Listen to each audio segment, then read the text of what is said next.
Salutare tuturor, bine ați revenit pe canal. Astăzi vreau să vă arăt cum o să fac de fapt o roche din French Terry. Este vorba de modelul de aici, modelul de la Unfeathered Patterns. Am mai făcut odată rochea asta, tot dintr-un French Terry, dar un material puțin mai gros decât cel pe care o să-l folosesc astăzi. O să adaug câteva poze sau video cu cealaltă roche undeva pe aici. Ca detaliu suplimentar pe care aș vrea să-l adaug ar fi undeva în zona asta pe față două flori din material cu două dungi care merg până jos aici, ceva în genul ăsta. Nu văd prea bine că e telefonul fix în fața mea. Detaliul ăsta se potrivește perfect cu provocarea de săptămâna asta din grupul de croitorie din care fac parte. Dacă sunteți interesați, este grupul Croitoresele Anonime, îl găsiți pe Facebook, puteți căuta și cereți acces acolo de la admin. În ceea ce privește materialul, m-am gândit să folosesc materialul ăsta. Sincer, nu știu dacă ăsta e considerat tot un French Terry sau este un jersey mai gros în două fire sau trei. Nu cunosc exact materialele. Am întrebat o prietenă din grup dacă știe exact cum se numește materialul ăsta. Când o să-mi răspundă, o să adaug o mențiune aici în video. Deci ăsta este materialul de bază, iar dungile, pentru că vreau să fie în contrast, florile și dungile acelea care merg până jos, mă gândesc să le fac ori din patentul ăsta de bumbac. Sper să se vadă pe cameră. M-am gândit la ăsta pentru că are textură și vreau să se vadă un pic texturat. Sau, a doua variantă ar fi un jersey pentru tricou, care este foarte subțire, dar ăsta nu are textură. Așa că acum mă gândesc, o să stau un pic să mă gândesc, să mă decid pe care îl aleg. Am uitat să menționez, ăsta e un tipar gratuit pe care îl puteți descărca direct de pe site. O să las linkul și în descriere, la fel ca la celelalte tipare. Încă un lucru, tiparul original are mânecile scurte. La rochea pe care am făcut-o prima dată, i-am lungit un pic mânecile să-mi ajungă și mie cam până la cot, parcă. Dar, de data asta, vreau să încerc, pentru că s-a mai răcorit afară, vreau să încerc să le fac și mai lungi. Asta înseamnă că voi fi nevoită să adaug material la tiparul de la mânecă și de asemenea să încerc să fac și o manșetă.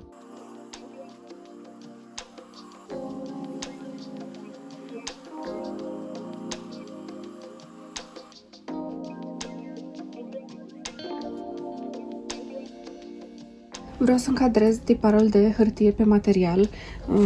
Am uitat cât de lat este cuponul ăsta de material. Cred că o să-mi încapă ambele bucăți, față-spate, pe materialul dat în două odată. O să ajung piesele de la spate, de fapt, o să ajung să le tai pe marginea materialului și va trebui să le unesc la spate. Asta pentru că nu vreau să consum material în sus. Oricum, la spate trebuie să o strântez puțin pentru că am coloana curbată și îmi rămânea un surplus de material acolo. O să adaug poza de la rochea trecută să vedeți exact despre ce vorbesc și să văd dacă mi încape. Oricum va trebui să pun material și pentru mâneci. Hai să vedem. Am reușit până la urmă să încadrez toate piesele tiparului pe material. O să tai partea din față pe materialul îndoit. Aici am bucata aceea de la gât, care finisează porțiunea de guler. Bucata asta este manșeta de la mânecă, va trebui să mai tai una și din partea stângă. Am lungit mânecile, am una aici, una mai sus, nu prea se vede creta, dar o să le arăt mai târziu. Iar partea din spate, până la urmă, o să o tai din două bucăți, pentru că vreau să o unesc în centru, la spate, să pot să o modelez conform coloanei, unde am curbura la spate acolo. Bun, apuc să tai toate piesele și apoi să-mi transfer marcajele.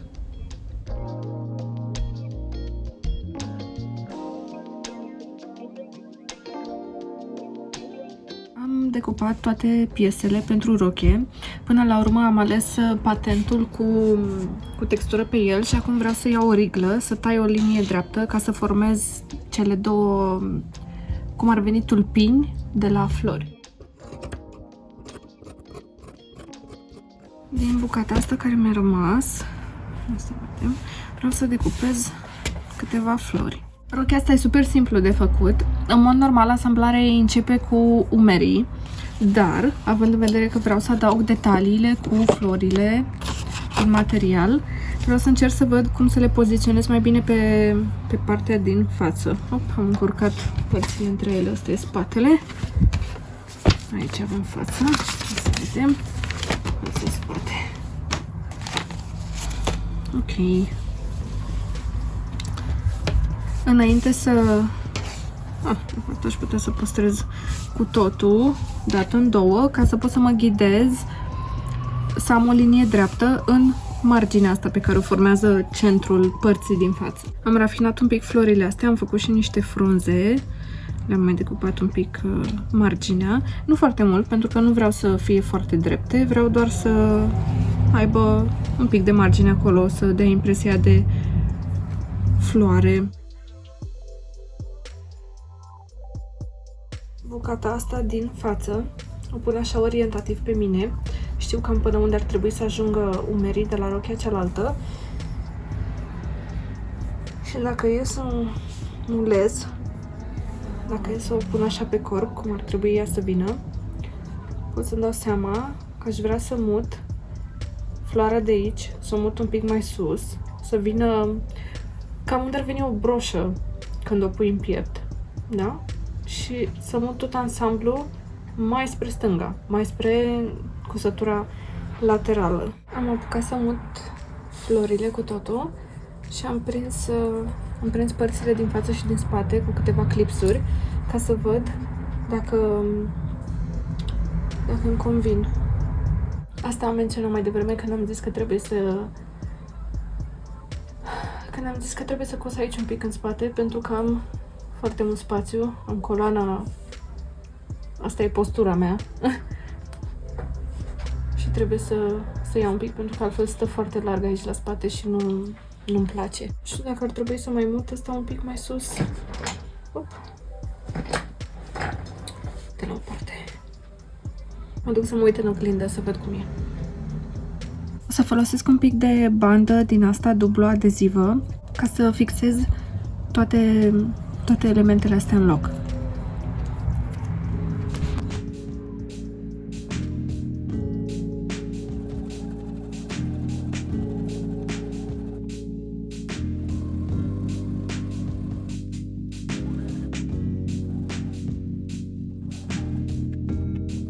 De la capăt cu toată cusătura asta, o să întorc. Am ridicat piciorul, dar nu am scos sacul din material. Am întors la 90 de grade și o să cos până aproape de margine, ca apoi să mă întorc și să fac chiar așa o cusătură paralelă cu marginea asta.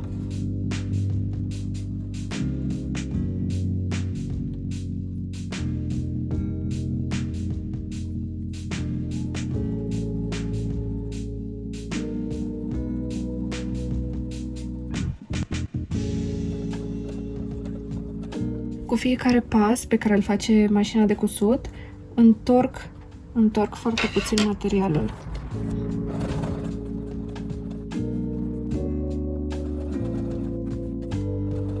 Ca să fac o cusătură în zigzag, dar pe loc, trebuie să dezactivez de aici dințișorii ăștia gheruțele astea care urcă să prindă materialul atunci când mașina de cusut face un pas. Unde ești? Am dezactivat butonul, după care selectez aici o cusătură în zigzag, numărul 4, pe mașina mea, și o să fac o cusătură în loc. Așa arată cusătura în loc. Trebuie doar să-mi amintesc să ridic înapoi gheruțele cu același buton. Frunzele o să le prind cu o cusătură dreaptă pe mijlocul fiecăreia.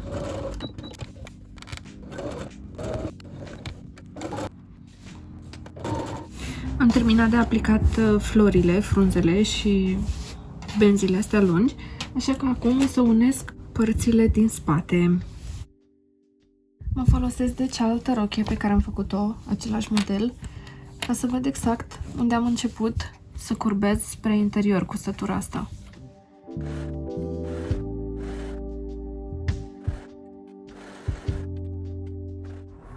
Urmează să unesc umerii. Evident că e strâmb.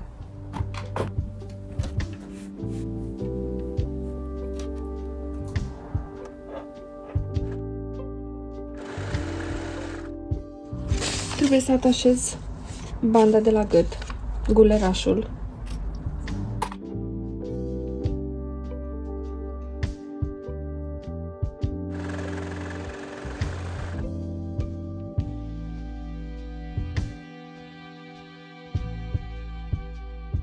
Banda de la gât este puțin mai mică decât deschizătura în jurul gâtului complet. Trebuie, atunci când o cos, să trag un pic de ea, astfel încât să prindă tot gulerul și să-l tragă foarte puțin, să stea tensionat. Așa evităm cutele, posibilele cute care se pot forma aici în față.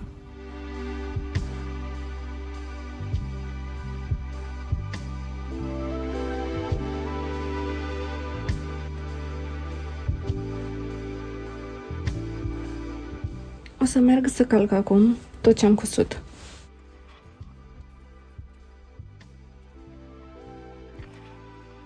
Pasul următor este atașarea mânecilor. Să vedem. Am avut grijă să le tai în oglindă, să nu cumva să tai două de stânga sau două de dreapta. Și acum ne folosim de marcajele de pe mâneci.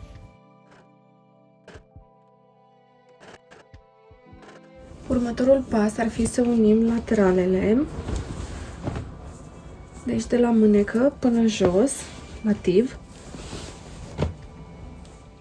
Când am făcut prima rochie am adăugat surplus de material la șolduri, pentru că eu am diferența destul de mare între talie și șolduri și, în general, la majoritatea tiparelor am fost nevoită să adaug.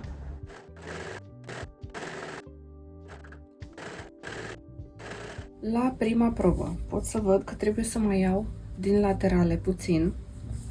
Da? Aici se formează două urechiușe și la spate, sigur că sunt în cadru, la spate aș mai lua încă puțin din curbura asta, din zona lumbară. O să îmbrac rochia pe dos și o să rog soțul să-mi prindă câteva ace de siguranță la spate, ca să văd exact de unde până unde trebuie să intru în cusătură. Bun, am îmbrăcat rochia pe dos și am prins excesul aici pe lateral și la spate. Nu m-am dus foarte aproape de corp, pentru că vreau totuși să am ceva spațiu. Vreau să încerc să iau din ambele laterale cam aceeași dimensiune, așa că o să folosesc marcajele astea de șold și de talie, să aliniez și apoi să mă asigur că o să iau cât de cât egal. O să fac prima cusătură la mașina de cusut, pentru că vreau să o probez din nou și să văd dacă e necesar să iau mai mult sau mai puțin. Am terminat de cusut. Se vede că nu mai este excesul lateral și la spate. Va trebui să le surfilez acum și apoi să le calc, să mă asigur că se așează cum trebuie la locul lor.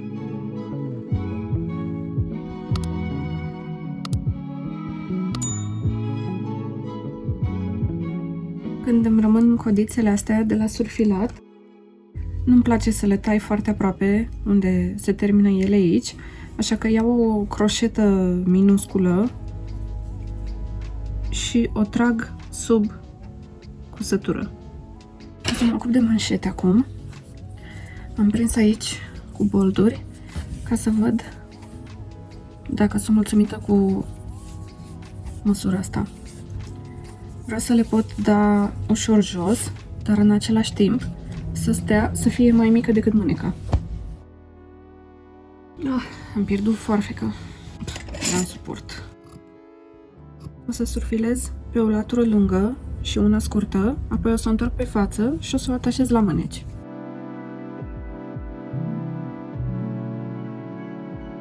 Tocmai mi-am dat seama că nu aveam nevoie de cusătura aia laterală. Trebuie doar să le unesc.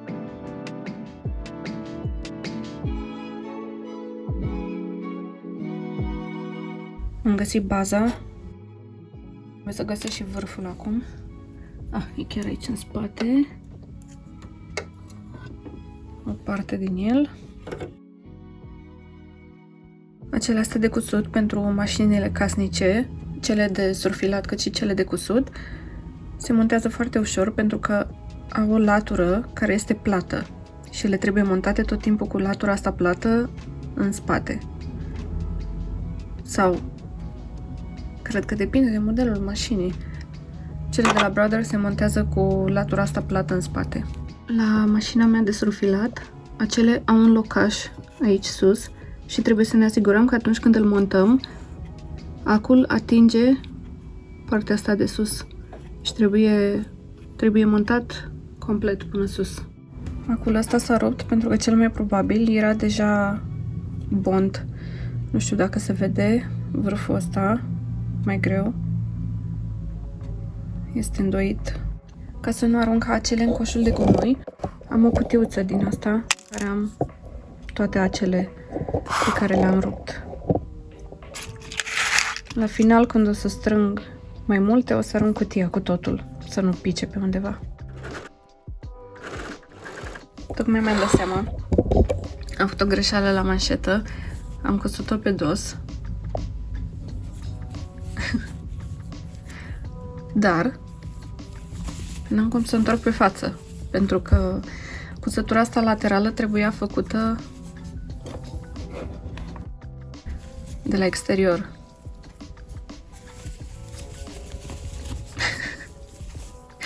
Wow!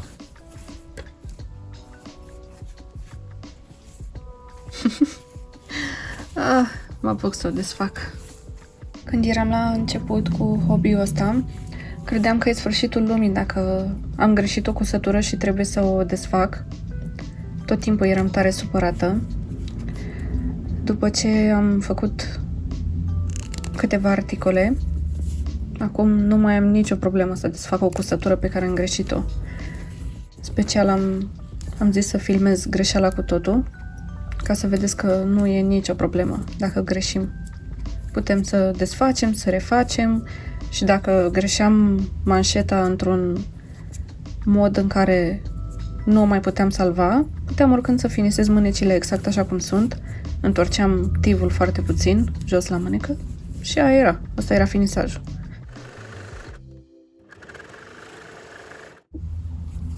Hai că am reușit. Le-am aliniat și acum când e întoarsă,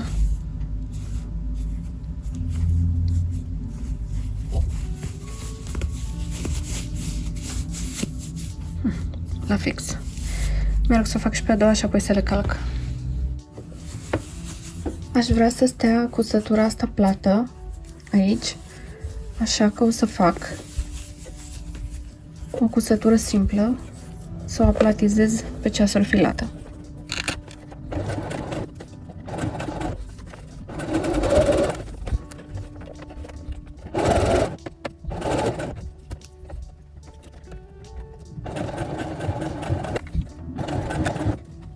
Mă opresc acolo pentru că materialul deja este foarte gros. O să las o coadă lungă.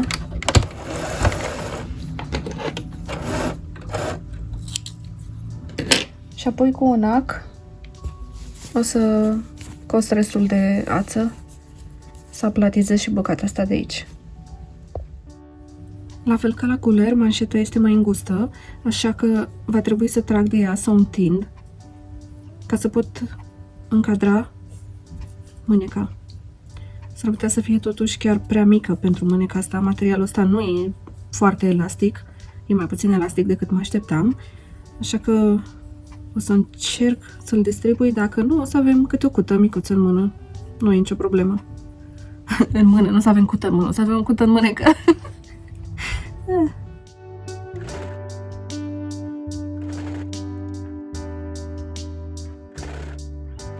Care erau șansele? La cutiuță cu tine egalizez tivul. Mamă, cred că nu e proiect până acum pe care să-l fac și unde să am tivul egal. Tot timpul când pun materialul și îl tai, eu am impresia că am tăiat drept, că am tăiat totul ok, ambele părți egale. Dar după cum se vede, la fiecare proiect la final, tivul meu e strâmb, cumva. O să surfilez marginea asta, deși nu e nevoie, pentru că materialul ăsta nu se deșiră. O să o surfilez și apoi o să o întorc. Văd că am întors-o 2 cm jumate, așa că tot 2 jumate o să o întorc și pe asta după ce o surfilez.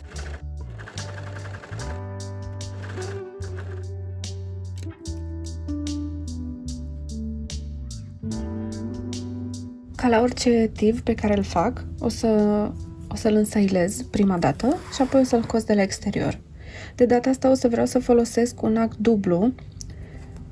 Asta înseamnă că o să am nevoie de 2 ațe și va trebui să mai încarc o bobină, dar nu o să o încarc complet pentru că nu o să mai am nevoie de ea. O să o încarc doar până la jumate sau așa. Înainte să cos rochia, testez acul pe bucată de material.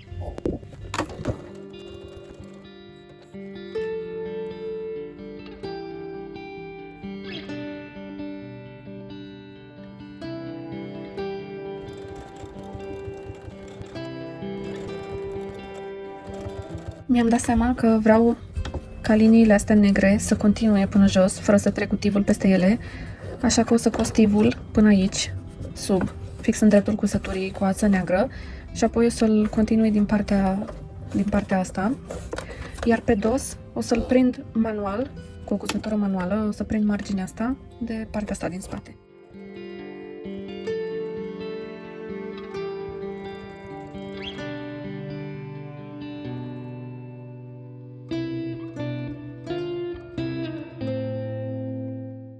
O să fac o cusătură cu acul ăsta dublu, o să aplatizez cusătura asta de la guler, pentru că vreau să nu se răsucească gulerul spre exterior. Am vrut să menționez un lucru pe care l-am învățat din alte tutoriale de pe YouTube. Atunci când am de făcut o cusătură din asta unde trebuie să mențin aceeași distanță de o anumită margine, în cazul cusăturii mele de la guler, eu mă ghidez după marginea asta, care s-a făcut între corpul rochiei și guler. Ca să pot să mențin cusătura dreaptă, mă uit, urmăresc cu privirea doar cusătura asta, care se aliniază cu linia asta de la piciorușul mașinii de cusut. Deci nu urmăresc acul. Mă rog, asta cred că e valabil pentru orice cusătură dreaptă sau care urmează un contur. Mai devreme când am probat rochia, am observat că floarea asta mare de aici de sus atârnă, se ploștește un pic cam mult. Eram în afară. Petalele astea de sus se îndoaie un pic cam mult și vin prea în față. Așa că o să le cos, doar o cusătură manuală simplă și apoi am încheiat.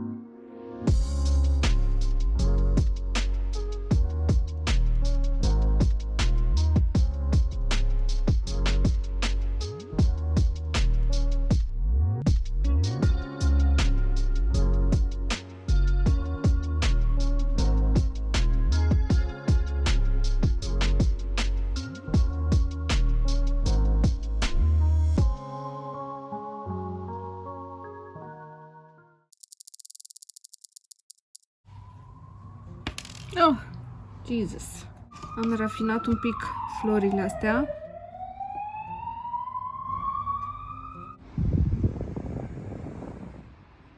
Action. Am pierdut foarfecă. N-am suport. Ok. Mi s-a rupt un ochi. Asta o să pot să o desfac mai repede.